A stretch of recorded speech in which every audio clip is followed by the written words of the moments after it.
বাংলার গল্প বাংলার আবেগ। ক্লিক ডাউনলোড দ্য অ্যাপ নাও। দাদু ভাই, হ্যাঁ এ নাও ধরো কি? পায়েস।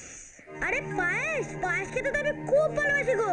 আমি জানি তো, সেই জন্যই তো আমি নিজের হাতে তোমার জন্য পায়েস বানিয়েছি।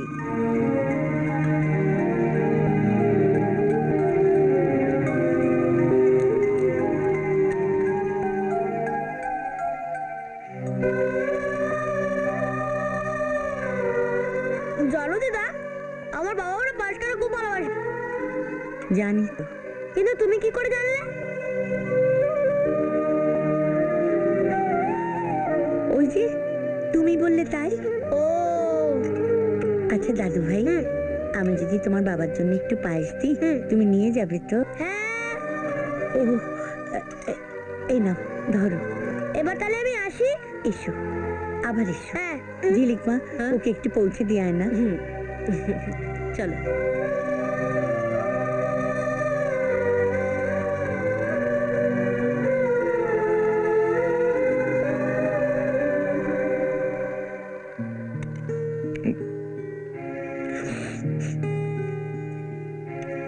সেই একই স্বাদ, একই গন্ধ, একই মমতার ছোঁয়া।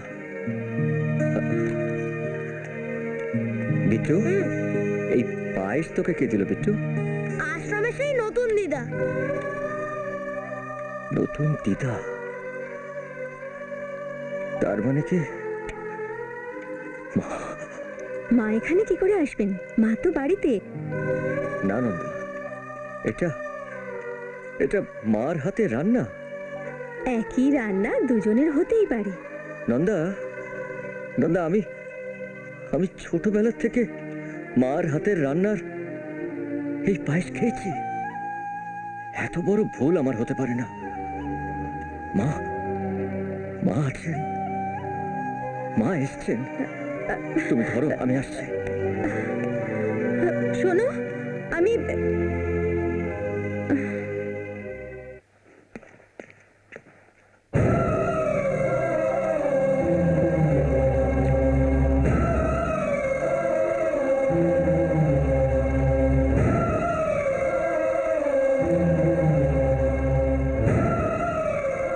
মা,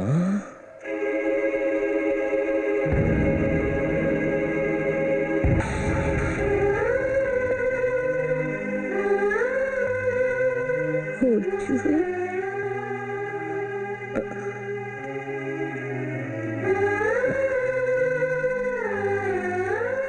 তুমি বাড়ি ছেড়ে এখানে কি করে এলে মা? আমি যে কাক আর কোকিলের মধ্যে গুলিয়ে ফেলেছিলাম বাবা, আপন মনে করে যে জয় আর সুজয়ের কথা শুনে তোকে চোর মনে করে বাড়ি থেকে তাড়িয়ে দিয়েছিলাম, আজ তারাই আমাকে। বাস মা, বাস। আর আমি একটা কথা শুনতে চাই না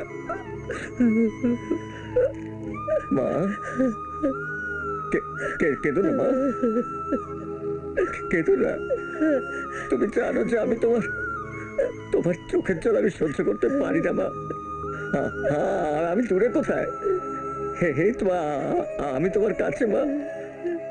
হে তো আমি তোমার কাছে মা গো। আমাকে একবার একবার ছোট খোকা বলে ডাকো মা। একবার, কতদিন আমাকে ছোট খোকা বলে ডাকো নি। একবার ছোট খোকা।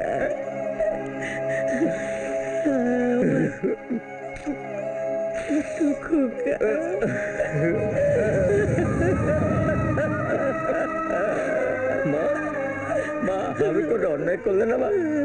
আমাকে অনেক বকো, আমাকে অনেক অনেক শাস্তি দিও। আমাকে ফেরো মা, আমাকে ফেরো। আমাকে ছেড়ে যেও না মা, আমাকে ছেড়ে যেও না।